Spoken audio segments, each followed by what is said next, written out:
And we'll begin our first keynote session of the day with Patrick Grove, Chairman and Group CEO of Catcha Group. Catcha Group has completed a number of landmark transactions with a total of 4 IPOs in 6 years and boasts a portfolio of online assets worth well in excess of $1 billion. Ladies and gentlemen, please, let's welcome on stage Patrick Grove. Right, Malaysia Boleh. Let's get a quick show of hands.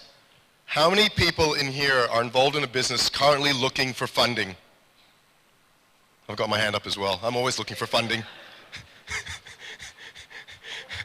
Every speaker here is looking for funding. How many here are involved in a business that invests in other internet companies? All right, these are the people to look out for at the break and hunt them down.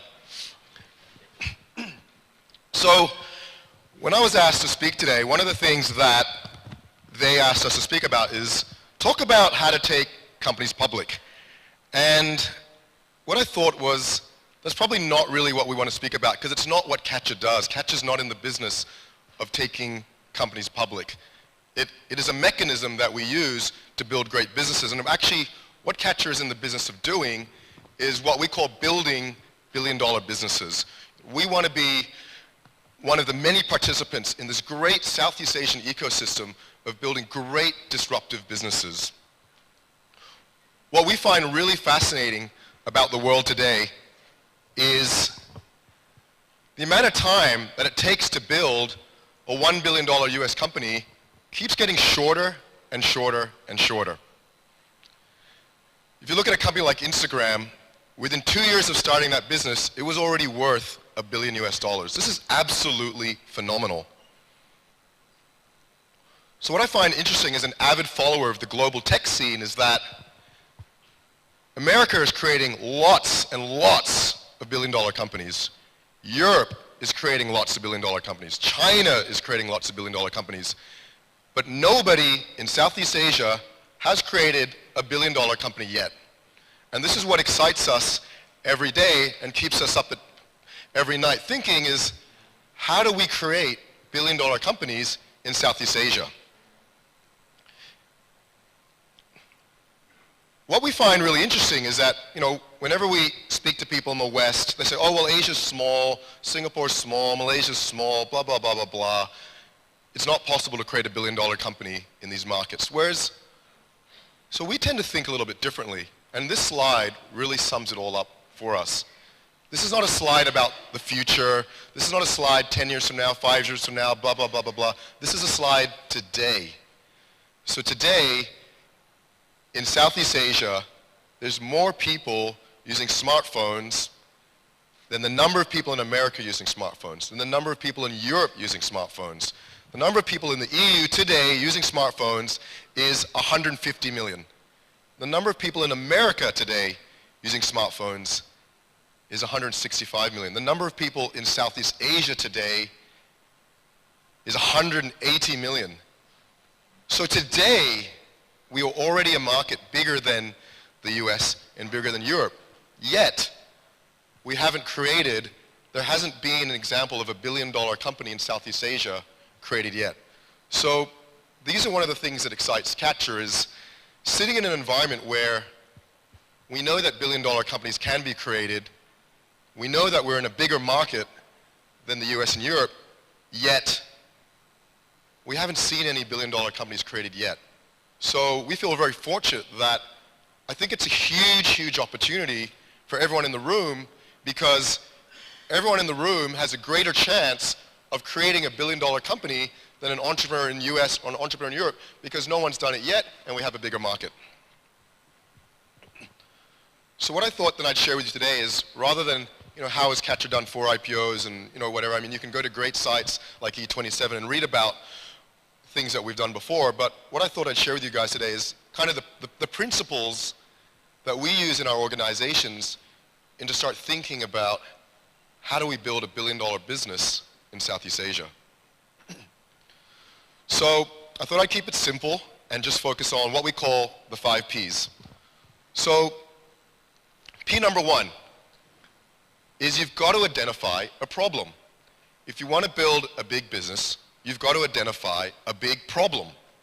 So I give an example. Why is Google worth 200 billion US and one of the most valuable companies in the world? They have solved a really, really big problem. For instance, this morning, to find out the address of this venue, I went to Google. This took me 5 seconds. 10 years ago, I would have had to use the yellow pages, the white pages. I would have had to call someone. I would have got the address. I would have then had to open a physical map. Can anyone remember the last time they looked at a physical map book? And then maybe 10 minutes later, I would have found it. So what Google's done over the last 15 years is something that's taken 10 minutes can now take 10 seconds. So what Google's done is solve a massive problem. When you look at great internet companies, they didn't create a demand that didn't already exist. They worked off a demand that already existed and just served it in a better way.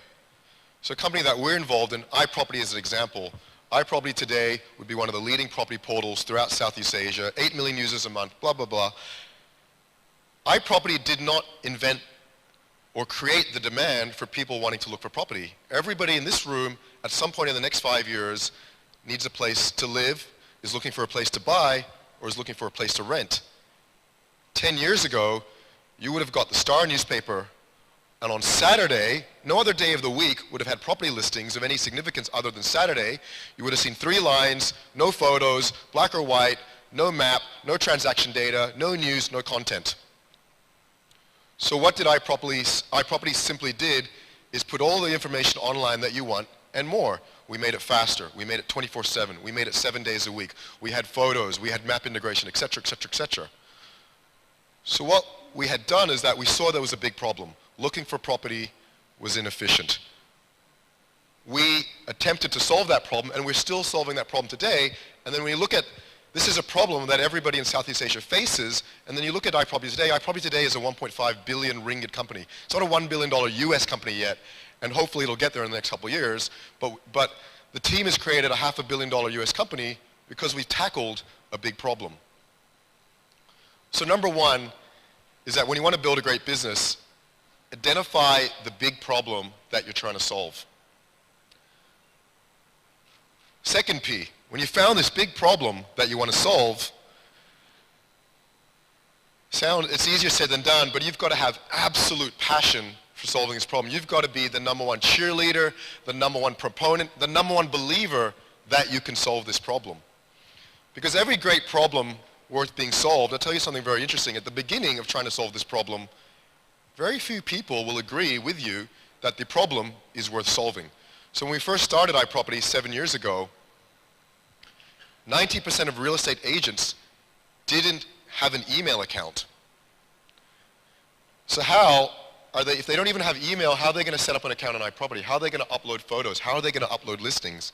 So probably for the first 18 months of iProperty's existence, we were not in the online property business. We were in the set up your email account business. We probably are responsible for setting up the email accounts of thousands and thousands of agents across Southeast Asia. Back to my point about passion, is that because we believed so strongly that the internet was a better way for everyone in this room to find property, we were willing to, put up with this step of, well, we've got to educate agents about email. We've got to teach people how to take good digital photos. We've got to teach people how to upload photos. Then we go to developers, we've got to repeat the same process again. We go to Singapore, we go to Indonesia, it's the same thing over and over again. So we really, really believed that the internet was a better way to buy, sell, and rent property. Another interesting statistic for you guys is that I've never met a VC, and we've met a lot, I've never met a VC that has ever invested in a business based on your deck or based on your PowerPoint. Every VC or every investor wants to meet the team, wants to meet the founders, wants to meet the entrepreneurs behind the business. Do you know why? It's got nothing to do with your deck. They probably already read the deck. It's because they want to see whether you have the passion to solve the big problem that you've promised to solve. And more often than not, when you talk to successful VCs, that why did you invest in this business at this ridiculous valuation and give them a ridiculous amount of money? Very often not, the VCs will say, you know what? They were tackling a big problem and the team had amazing amounts of passion to solve that problem. So there you go. So number one, find a big problem. Number two, have a lot of passion to solve that problem. Number three is people. No one ever built a great business by themselves. So, you know, when we look at companies that we like to invest in, more often than not, it's the people, it's the caliber of the individuals involved. That to us is always more important than the quality of the business plan. I'll tell you something interesting about people as well. It's actually statistically proven that startups that have co-founders, as opposed to startups with one founder, do significantly better than startups with one founder. So let's pick 5 random startups in Silicon Valley. HP. HP is actually the 2 co-founders' names, Hewlett-Packard. Google, 2 founders. Twitter, 3 founders. Facebook, depending on whether you believe the movie or not, somewhere between 2 to 4 founders. YouTube, 2 to 3 founders. Instagram, 2 founders. It's hard to find a billion-dollar tech company founded by one person. Very hard. I'm not saying it's impossible, but the odds of success are greater when there's a team of people building a business. It's not just co-founders, it's also who you surround yourself with, the board that you build, the advisors that you entrust yourselves with, the investors who back you, not only above you, then also below you, COO, CFO, head of sales, country manager, CTO, receptionist, it all counts. To the point where, in the early days of a startup, building your team is probably more important than working on your business plan. The amount of time that you should spend hiring is probably more important than the time that you should spend tweaking your business plan. Because if you build the right team, amazing things happen. Which comes to the 4th P. What we have found through our journey is that to build a great business, you've got to be absolutely phenomenal at pivoting. I'll tell you why. You find a big problem, you're absolutely passionate about solving that problem, you find great people to join you on this journey, and you know what happens? Everything that can go wrong will go wrong. Everything. You'll run out of funding. People will resign. Customers will leave you. Competitors will launch. Everything that can go wrong will go wrong. The life of a startup, so here's the big problem that you want to solve, and here's your business today. The journey is never a straight line. The journey is actually something like the roller coaster on this back slide. It's up, it's down, it's around. Sometimes you feel like you're upside down. Sometimes you don't know which way you're facing. This is the life of a startup. If you're ready for the ride, then you're ready to be part of creating a billion-dollar business. So mastering the art of the pivot, why we find pivoting really important is that if you study every great successful business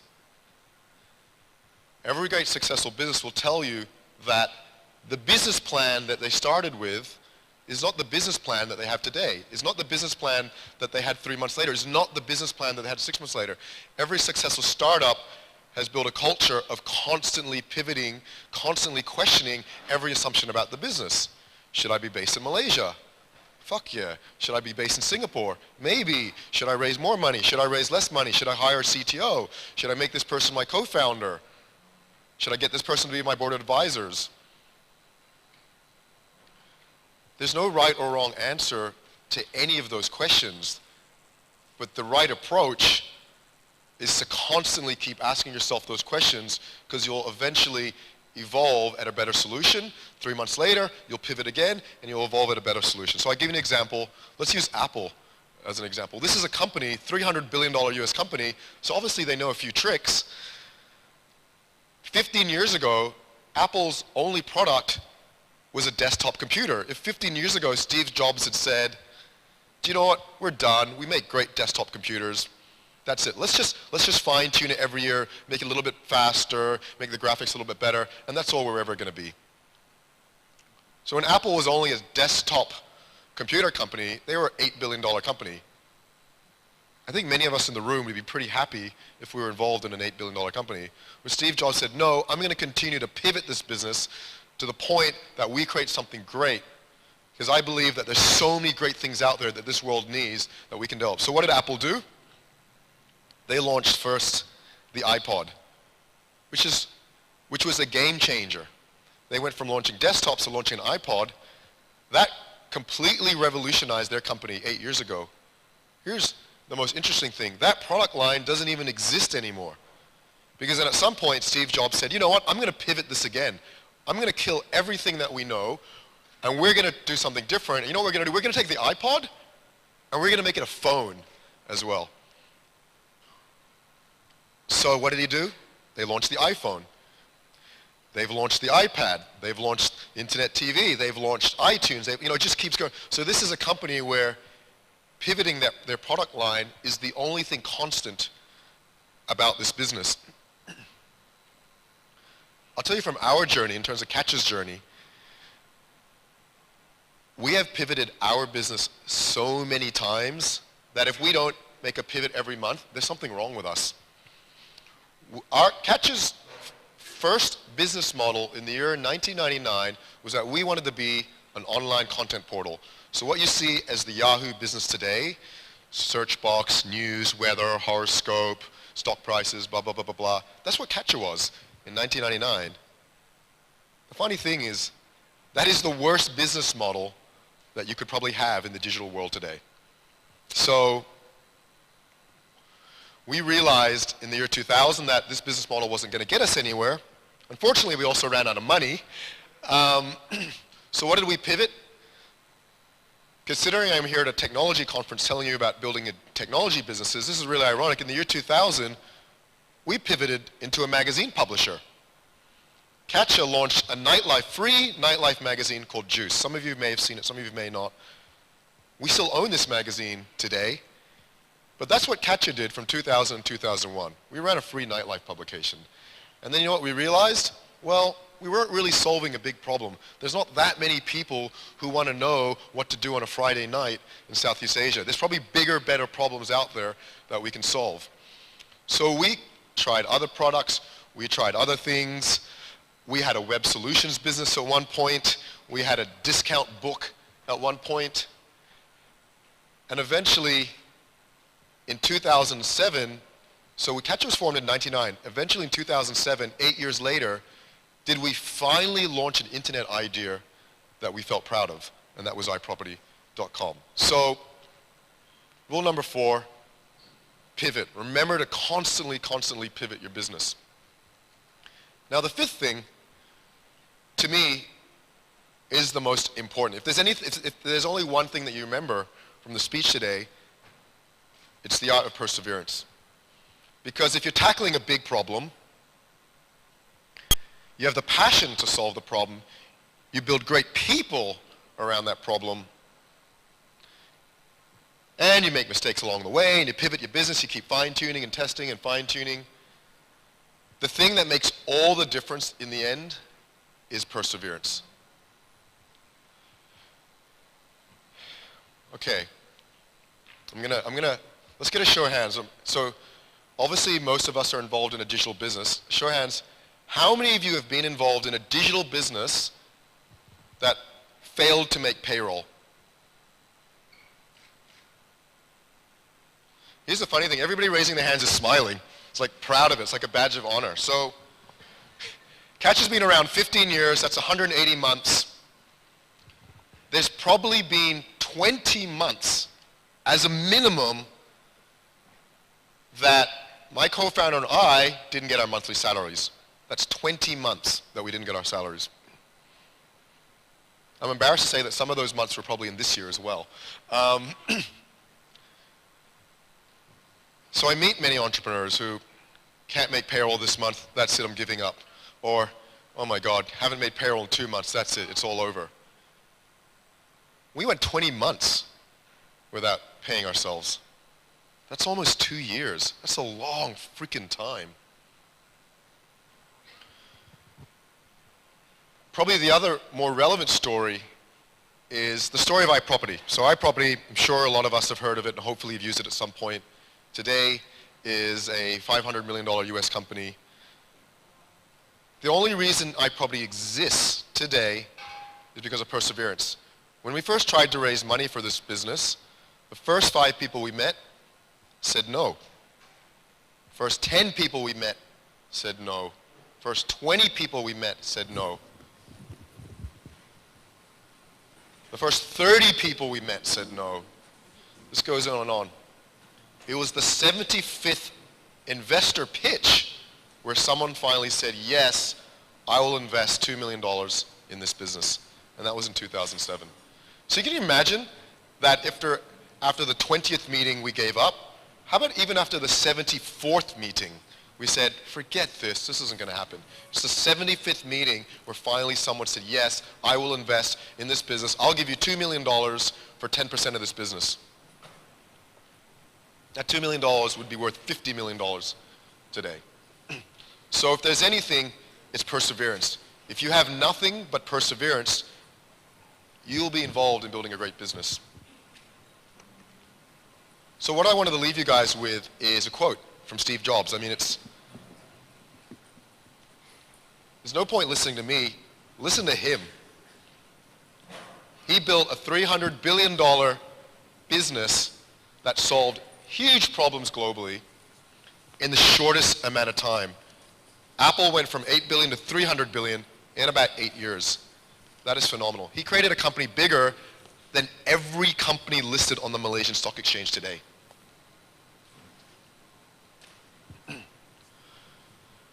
So, in closing, thank you all very much for giving me 20 minutes of your time.